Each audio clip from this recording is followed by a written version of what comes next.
ఇక్కడ 4,000 టన్ను దొరికే బొగ్గును అక్కడ 28,000 టన్ను కొనమంటాడు. నేను ఒప్పుకోలే.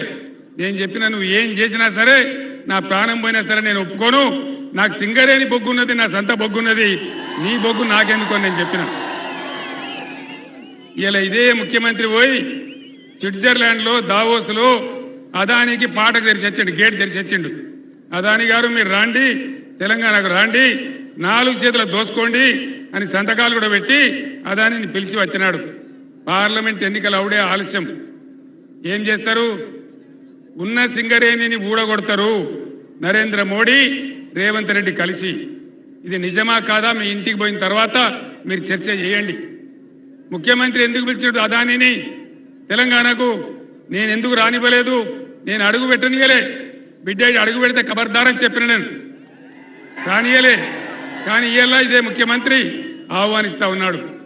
తెలంగాణ సింగరేణికి కొంగు బంగారం, ఒక ఉద్యోగ వనరు, లక్షల మంది కార్మికులు, వాళ్ళని అనుసరించుకున్న అనేక మంది ప్రజలు బతికేటువంటి ప్రాంతం సింగరేణి. దీన్ని ఇంకా విస్తరించాలా. దీనికి అక్కడున్న బయ్యారం ఉక్కు గనులు కానీ, గోదావరి ఇసుక గనులు కానీ అవన్నీ సింగరేణికే ఇయ్యాలని చెప్పి నేనున్నప్పుడు నేను ఆలోచన చేసిన. సింగరేణి డైరెక్టర్ను నేను ఆస్ట్రేలియాకు, ఇండోనేషియాకు పంపించిన. ఎందుకోసం? అదాని పట్టుకొని కోర్టు గడిస్తా ఉన్నాడు, మనం కూడా పోయి అక్కడ ఎందుకు పట్టుకోవద్దు? సింగరేణి కంపెనీ ఆస్ట్రేలియాలో, ఇండోనేషియాలో పెట్టమని నేను చెప్పిన. కానీ ఇవాళ అదాని బొగ్గు తీసుకుందామని ఈ ముఖ్యమంత్రి ప్రయత్నం చేస్తూ ఉన్నాడు. ఇది తేడా. రాబోయే రోజులలో ఈ ఇంత సింగరేణి ఊడగొట్టి అదానికి అప్పగిస్తే మన కార్మికుల నోట్లో మట్టి, మన ప్రజల నోట్లో మట్టి, మొత్తం సింగరేణి ప్రాంతాలన్నీ కూడా మన బతుకులు బొగ్గయ్యే పరిస్థితి ఉంటుంది. సింగరేణి కార్మికులు ఈ మాటను చైతన్యంతోనే ఆలోచించాలి. మీ నిర్ణయం అట్లా తీసుకోవాలని నేను కోరుతా ఉన్నా. ఇది చాలా ప్రమాదం, తెలంగాణకు ప్రమాదం. ఇవాళ మీరు పార్లమెంట్లో కనుక బీజేపీనో కాంగ్రెస్నో గెలిపిస్తే నేను కూడా ఏం చెయ్యలేను, నేను నా వల్ల కూడా ఏం కాదు. అదే కొప్పుల ఈశ్వర్ గెలిస్తే, ఈ గడ్డబిడ్డ గెలిస్తే మొత్తం బీఆర్ఎస్ ఎంపీలు పార్లమెంటులో ఎగిరి గంతేసి కొట్లాడి పీక పట్టుకొని బిడ్డ మా సింగరేణి ఎట్లా ముస్తామని చెప్పి కొట్లాడతారు తప్ప సింగరేణి మాత్రం మునిగిపోతుంది. మీ బిడ్డగా ఇలా గోదావరి సెంటర్లో, గోదావరి కన్లో నేను చెప్తా ఉన్నా, మీ కళ్ళ ముందే ఇది జరుగుతుంది. తస్మాత్ జాగ్రత్త అని చెప్పి నేను మీ అందరినీ కోరుతా ఉన్నా. ఆనాడు ఉద్యమంలో ఒక దీపంతో మరో దీపం వెలిగించినట్టు ఎప్పుడైతే తెలంగాణకు ప్రమాదం వస్తుందో, ఎప్పుడైతే తెలంగాణ ప్రమాదంలో పడుతుందో మనం అందరం ఏకం కావాలి, సరైన నిర్ణయాలు తీసుకోవాలి. ఎలక్షన్లు వస్తాయి పోతాయి, కానీ ఎవరు గెలిస్తే మన హక్కులు కాపాడతారు, మన నదులు కాపాడతారు, మన సింగరేణి కాపాడతారు. దయచేసి ఆలోచన చేయాలని నేను కోరుతా ఉన్నా. అది జరగకపోతే పెద్ద ప్రమాదంలో పడతాం, చాలా పెద్ద ఇబ్బంది వస్తుంది.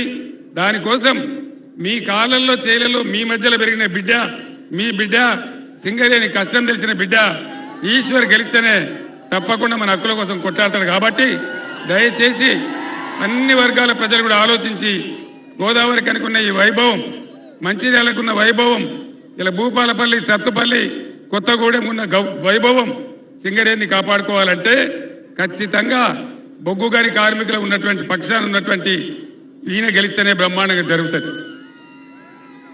నరేంద్ర మోడీ 10 ఏళ్ల కిందకి రాజ్యానికి వచ్చింది. నరేంద్ర మోడీ వాగ్దానాలు ఎన్నండి? సబ్కా సాత్ సబ్కా వికాస్ అయిందా? సత్యనాశ అయింది దేశం. ఇలా మన రూపాయి విలువ ఎంత ప్రపంచ మార్కెట్లో? డాలర్ ముందు మన రూపాయి విలువ 84 రూపాయలు. ఈయన కన్నా ముందు 14 మంది ప్రధానమంత్రులు పనిచేసింది.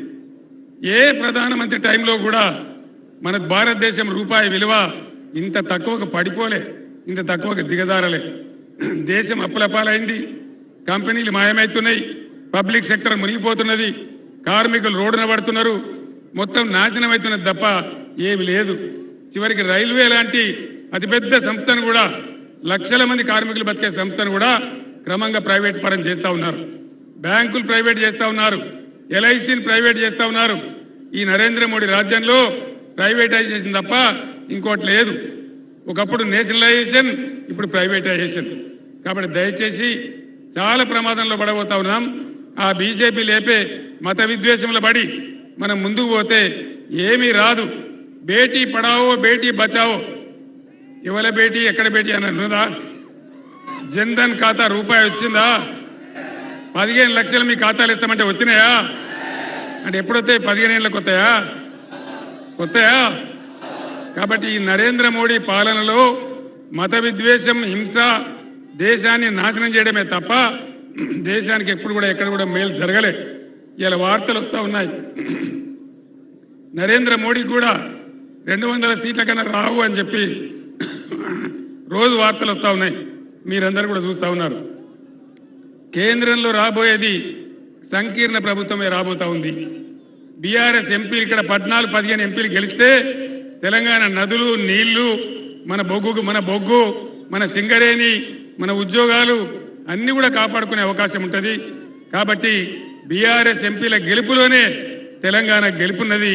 కాబట్టి మీరందరూ విజ్ఞతతోనే ఆలోచించి దయచేసి అరచేతిలో వైకుంఠం చూపించి 6 గ్యారంటీలని చెప్పి మోసం చేసిన కాంగ్రెస్ కు కాల్చి వాత పెట్టే సమయం వచ్చింది. వాళ్ళకి బుద్ధి చెప్పే సమయం వచ్చింది.